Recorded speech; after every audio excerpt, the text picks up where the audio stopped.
Why would the farmer put the plow in the ground in the spring if he couldn't see the vision of the harvest when the summer is finished? Is it possible to see the finished harvest? And the answer is yes. We do that simply by faith. Key phrase, faith is the ability to see things that don't yet exist. And that's how things exist. How did this hotel get here? Someone saw it while the property was vacant. You say, well, is it possible to see this hotel when it isn't here? And the answer is yes, of course. If somebody cannot see it when it is not here, then it will never be here.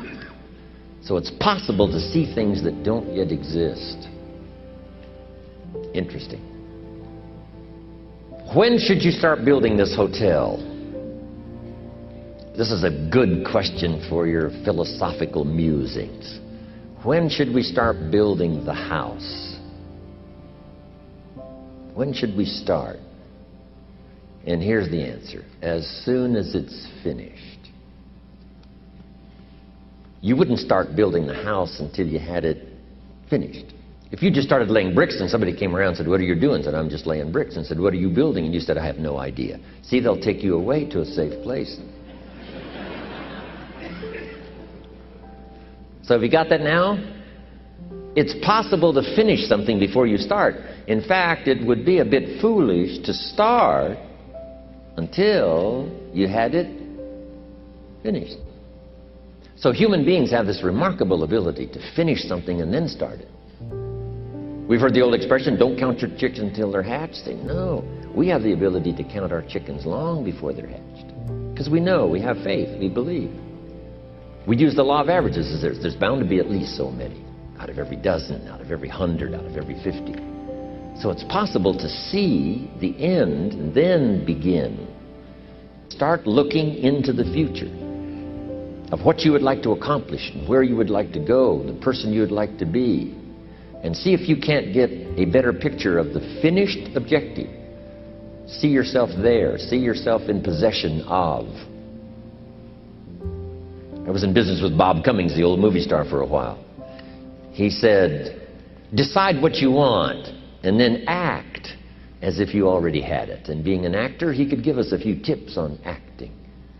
Decide what you want and act as if it was already yours.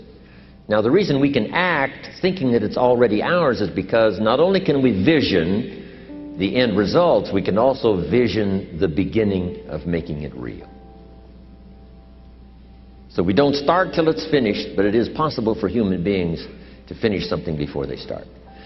Human beings are the only life on earth that has this incredible capacity to change the course of your life. No other life form can do that. Every other life form except humans seems to operate simply by instinct and the genetic code. In the winter, the goose flies south. How often? Answer, every winter. If you said to the goose, hey, it'd be better this year to go west, he ignores that advice. And the reason is because he cannot make choices and listen to advice of something that might be better. He has to obey instinct and the genetic code. But now jot this down, not human beings. Human beings can alter the course of their life. Human beings can live one way for 5 years, tear up that script, live a totally different way the next 5 years. The first 6 years of my economic life, I wound up broke. Second 6 years, I wound up rich. Someone says, how did you do that? Here's number one. I discovered I was not a goose. Someone says, don't you have to do the second 6 years like you did the first 6 years? And jot this down. No. No, you don't have to live the second 6 years like the first 6. You can use all the information and all the advice and repairing all of your mistakes and adopting a new and refined philosophy so that the next 6 years can be totally different than the last 6.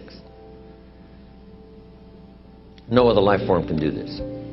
See, if you were a tree, you'd be stuck. As a tree, if you used up all the nourishment that was around you and you couldn't change location, see, you would die. But that's not true. Human beings can change location. Go north, south, east, west, live here for a while, live somewhere else for a while. So that's a note to make. You can greatly alter the course of your life. Now here's the next note to make. 5 years from now, you will arrive. The question is, where? This is for mature people now. If you keep up your present disciplines and keep up the present pace that you're on, where will you be in 5 years? Boy, it's easy to say, hey, I haven't really thought about that. So now make this note. In 5 years, here's the probability. You will either arrive at a well-designed destination or an undesigned destination. Well-designed or undesigned. And I promise you, 5 years from now, you really don't want to arrive at an undesigned destination. Because you may very well wind up wearing what you don't want to wear, driving what you don't want to drive, living where you don't want to live, maybe doing what you don't want to do. Simply because you didn't design a better destination. Key phrase, up front, the decisions are easy. Now, sometimes after we've lived a few years, now to repair our mistakes and get back on track seems like a tough job. If you've messed up your health for 10 years, I'm telling you, it takes more than 10 days to get it back. But here's the key, and it's so exciting to talk to the teenagers. Make the note. If you start early, the fortune belongs to you. If you start early.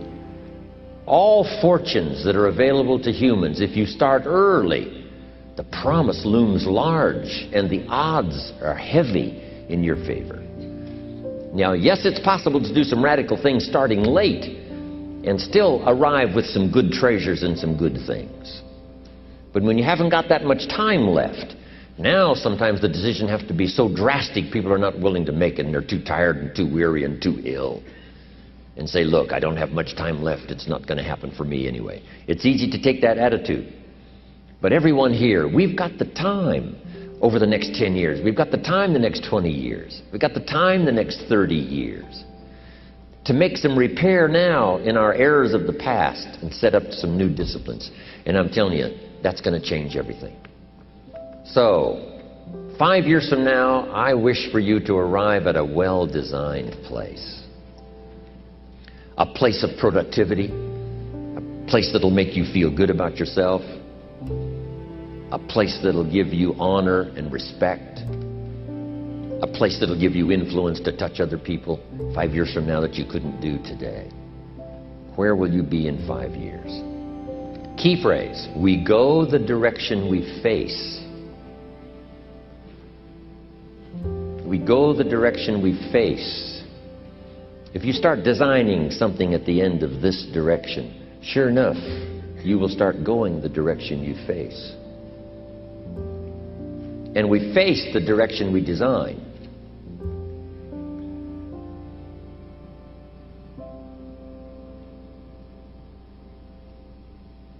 Next phrase. Direction determines destination. Destination is not determined by hope. It's not determined by wish. Destination is determined by direction. You cannot change destination overnight. You cannot change destination overnight. Which means you can't arrive at a 5 years from now place tomorrow. But here's what you can change today and overnight. You can change direction. And it is so fascinating what a little small change of direction will do. Let's say that you're here and you're headed this way. And 5 years from now, you'll wind up here. But here's how we individually can arrive at a new destination. Maybe right now by discipline or lack of discipline or direction, you're headed this way. But it wouldn't take much to change direction and head this way. So that in 5 years, you wind up here instead of here. And the difference now of getting off this track and getting on this track is not much. A few decisions in discipline, a few decisions in learning, a few decisions in change of behavior, change of habit, a few decisions in setting goals that you've sort of let drift before, like I did at age 25, didn't have a list. I immediately started to change that. And I immediately started to change my direction so that very quickly I started heading this direction. In less than 7 years, I was a millionaire. And that was just my economics. And sure enough, when I met my mentor, I was headed this way. And here's where I would have been in 5 or 6 years. Maybe okay. You know, my kids probably wouldn't have been starving. And maybe, you know, we got clothes to wear and a place to live. But the joy of productivity and the joy of becoming valuable to the marketplace and more valuable to my family and valuable to my friends in my inner circle, all of that probably would have escaped me if I would have kept going this way. But I am so thankful for the circumstances and whatever else arranged it for me. Some things are arranged, we don't even know how they've occurred. For you to be here, do you imagine the chain of circumstances that caused you to be able to sit in this auditorium today? It's amazing. This had to happen, and this had to happen, and this door had to close, and this door had to open. And all of those things, for me to be here, for you to be here, I just didn't drop out of the sky, right? And you arrived here from all kinds of directions. Here we are. And so we just say, wow, part of that's a mystery, and we let it be a mystery. We don't even try to figure it out. We just say, wow, it's incredible. But now that we're here, how could we collectively and individually affect each other's lives? It's by doing just what we've done. Study, learn, teach, shake hands, trade stories, and do all the stuff. So that we can help other people as well as ourselves to make that small journey to a new direction. So jot that down. It's only a small journey to a new direction. Guess how quickly you can change your health? By starting to eat an apple a day. Mama said an apple a day keeps the doctor away. Let's say you've been ill long enough, and you've had health problems long enough, and you say, that's it. That's over. I'm going to now start a program. You don't have to really revolutionize your whole health life. Just start with an apple a day. You say, well, is it that simple to change your health life? And the answer is, yes. The key is just to start. You know, you pick up a book on good health, and you get halfway through the book, and it says, now, dear reader, set this book aside, fall down on the floor, and see how many push-ups you can do. And then it goes on to say, and if you have not done that, why not give this book away? It looks like you're not going to do it. Come on, you don't have to radically do something. You can gain momentum and make changes as you go. Just start.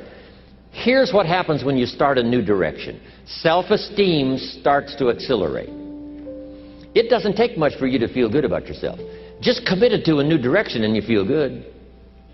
And an apple a day, committed to finally having a health program that'll make you the healthiest you've ever been in the next 20 years, all you got to do is munch on that first apple. And nobody even has to be around you, and you don't have to announce it to the world. But you munch on that first apple and say, this is the beginning of developing a health program that's going to make me so healthy I'll have the vitality to do whatever I want to do for the next 30 years of my life. Munch, munch, happy, happy, self-esteem off the scale. Now, if you eat an apple the second day, you become almost delirious, saying, wow, I'm on my way. Somebody said, just 2 apples? Says, look, you don't understand. Not only did I do it yesterday, I've done it again today. This is really proving to myself with no audience, no microphones, no nothing, just you and yourself. You've convinced yourself, I'm on my way to the healthiest I ever have been. I'm starting a new life. This is the second day. I'm on my way. That's how easy it is to change your life. You don't need some dramatic vision. Just begin something. And maybe by health or by whatever other things we can think of to do, you just get back on a better track. Okay? It's a small journey to changing direction.